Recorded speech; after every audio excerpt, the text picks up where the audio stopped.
Assalamualaikum warahmatullahi wabarakatuh. Kembali lagi di pelajaran biologi kepada saya Nurul Hafifah Pulungan. Baik, kali ini kita akan mempelajari tentang kerusakan lingkungan dan pencemaran beserta pelestariannya. Sebelum kita memulai pelajaran, marilah kita berdoa terlebih dahulu kepada ketua kelas untuk memimpin doa. Doa mulai. Doa selesai. Baik, sebelumnya Ibu akan mengabsen kalian terlebih dahulu. Nanti yang hadir angkat tangannya ya. Nida Rahmi, Nisa Soleha, Firman, Nosita, Nimas Silviana, Opan Sepandi. Hadir semua kan? Hadir ya. Tema pembelajaran kali ini masih sekitaran tentang ekosistem, yaitu bertemakan tentang kerusakan lingkungan. Minggu lalu kita sudah mempelajari tentang ekologi. Ada yang masih ingat nggak apa itu ekologi? Ya, Nimas?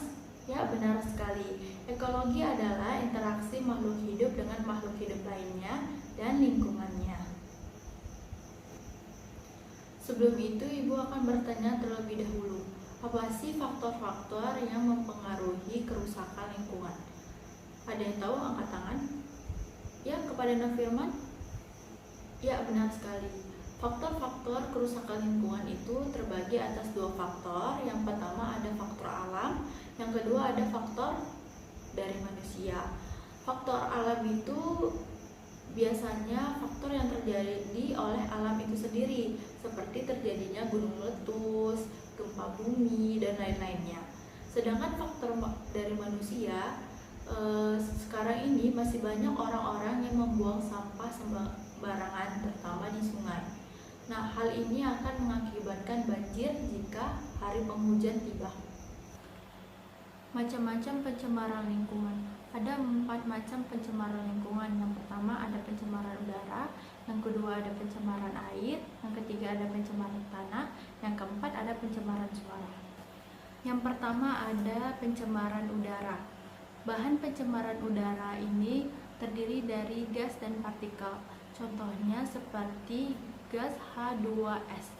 Gas ini bersifat beracun, biasanya ada di kawasan gunung berapi, dan gas ini biasanya juga terdapat di pembakaran minyak dan batu bara. Yang kedua ada gas karbon dioksida dan CO2. Gas ini tidak berbau, tidak berwarna, tapi bersifat beracun. Gas ini dihasilkan dari pembakaran yang tidak sempurna dari buangan mobil. Apabila gas ini berlebih di bumi akan mengganggu pernapasan kita. Yang kedua ada pencemaran air. Pencemaran air dapat disebabkan oleh bahan pencemar. Contohnya seperti limbah industri, yaitu sisa-sisa deterjen yang mencemarkan air. Yang kedua ada sampah organik yang dibusukkan oleh bakteri yang menyebabkan O2 di air berkurang sehingga mengganggu aktivitas kehidupan organisme air. Dan contohnya lagi ada pencemaran laut. Salah satu bahan pencemar laut adalah tumpahnya minyak bumi. Akibat kecelakaan kapal tanker minyak, tumpahnya minyak yang menutupi permukaan air menyebabkan banyaknya organisme akuatik mati. Untuk membersihkan kawasan tercemar diperlukan koordinasi dari berbagai pihak dan dibutuhkan biaya yang mahal.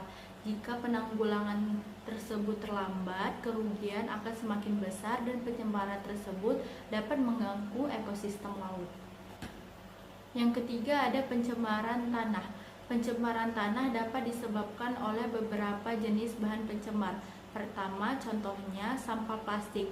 Sampah plastik ini sukar terurai dan biasanya ada kaleng, ada kaca, dan lain-lainnya. Yang kedua, deterjen. Deterjen ini bersifat non-biodegradable atau sulit terurai dengan alami. Yang ketiga ada zat kimia. Zat kimia ini dari buangan pertanian dan insektisida, misalnya DDT dan DTT ini sulit larut sehingga konsentrasi semakin tinggi pada organisme dengan tingkat trofik yang lebih tinggi. Ya, yang keempat adalah pencemaran suara.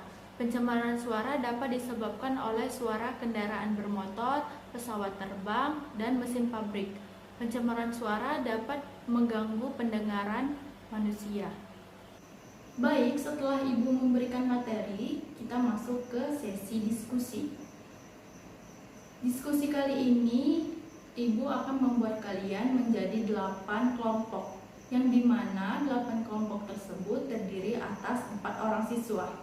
Nah, cara kerjanya yang pertama nanti perwakilan kelompok harus memilih angka 1 sampai angka 8. Yang dimana di balik angka ini dan di balik kotak-kotak ini terdapat sebuah gambar.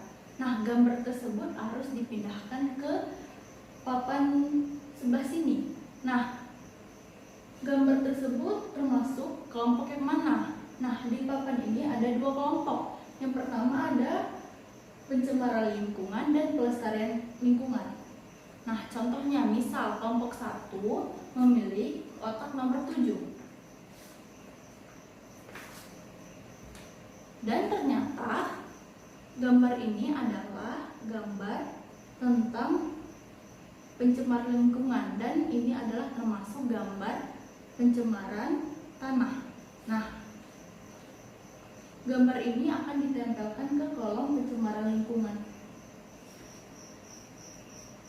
Dan nantinya kelompok 1 akan menjelaskan apa itu tentang pencemaran tanah. Dan selanjutnya sampai kelompok 8.